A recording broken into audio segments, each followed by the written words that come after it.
teachings of Pranayama have infiltrated the teachings of self-enquiry, and we should have no truck with this infiltrator. I shall point out why in this chapter. In the previous video there was a paragraph about pranayama practice which I didn't read. At the end of the previous paragraph, which I didn't read, there was talk about the cessation of all mental conditioning through meditation on the space in the heart centre over a long period of time, which isn't a bad meditation to do. But this idea of the heart centre can lead to confusion. It might be confused with the heart chakra or a physical location in the body. So this confusion gets cleared up quite well now. Rama asked, "Lord, what is the heart that is spoken of by you?"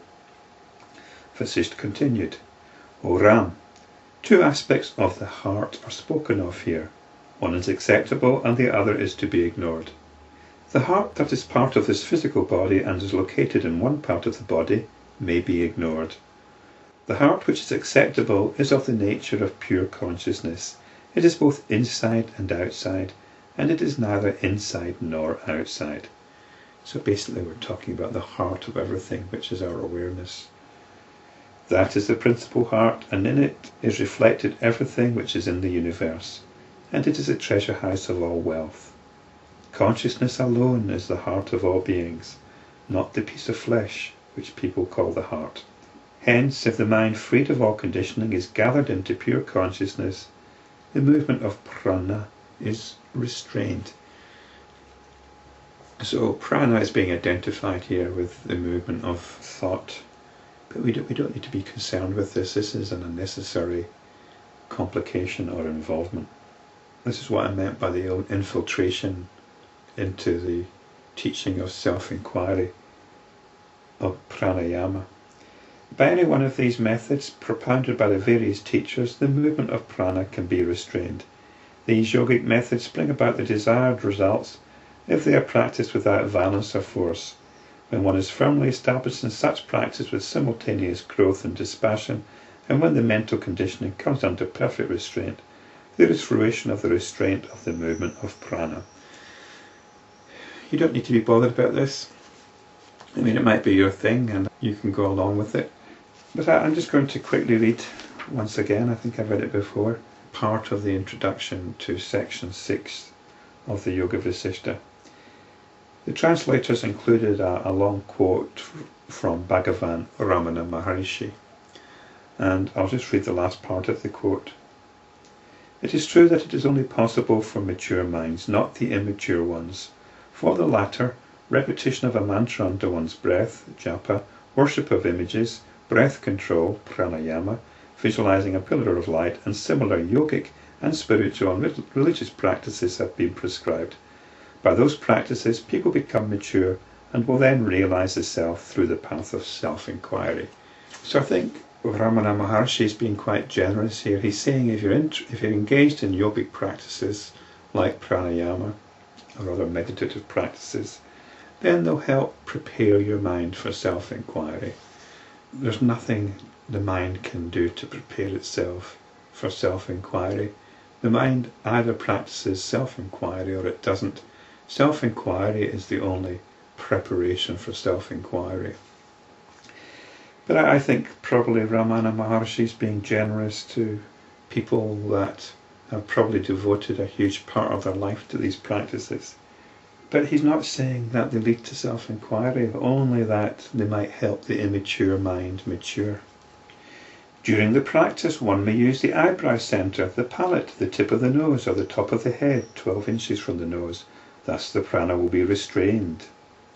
Let's just have a little look back to page 304, which is chapter 69. If we look back to chapter 69 of section 5, we're explicitly told the mind should not be attached to the life force. It should not rest in the head, inside the palate, between the eyebrows, at the tip of the nose, or in the mouth or eyes. It shouldn't rest in any of these places.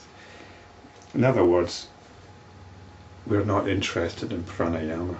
So we've got this infiltration here of the pranayamic teaching in chapter 79.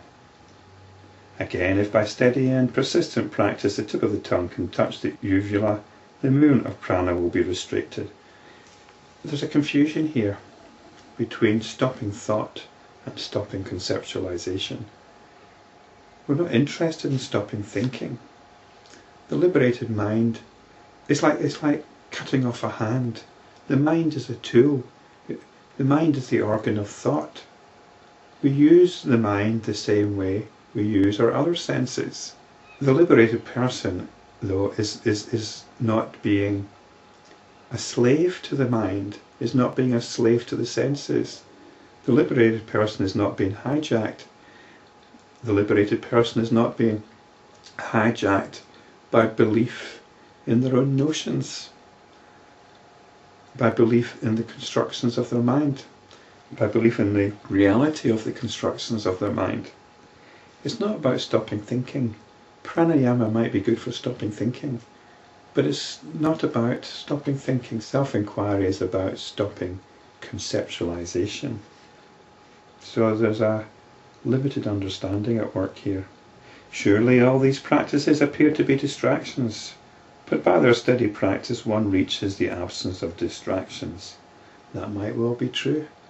You might no longer be distracted, but as soon as you come out of your pranayamic state, you're going to be caught up in your latent tendencies and all the rest of it.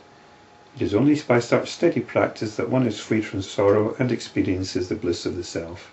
Hence practice yoga. When through practice the movement of prana is restrained, then nirvana or liberation alone remains. In it is all, from it is all, it is all, it is everywhere. In it this world appearance is not, nor is this from it, nor is the world appearance like it. He who is firmly established in it is liberated while living.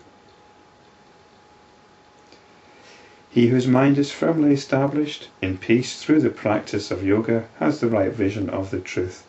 To see that the Supreme Self is without beginning and without end, and that these countless objects are in fact the Self and no other, is the right vision. Erroneous vision leads to rebirth, right vision ends rebirth. In it there is no subject-object, nor knowable relationship. For the self-consciousness is the knower, knowledge and the knowable too, and the division is ignorance. When this is directly seen, there is neither bondage nor liberation. When the sage rests in his own self, with his intelligence firmly established in the inner self, what pleasures can bind him in this world? So that last paragraph is fairly straightforward. We don't need nothing there to argue with. But it's the inclusion of pranayama as a technique to liberation, which you might believe that, and that's fine. If you believe that, you can go ahead and get on with it. But it's got nothing to do with self-enquiry.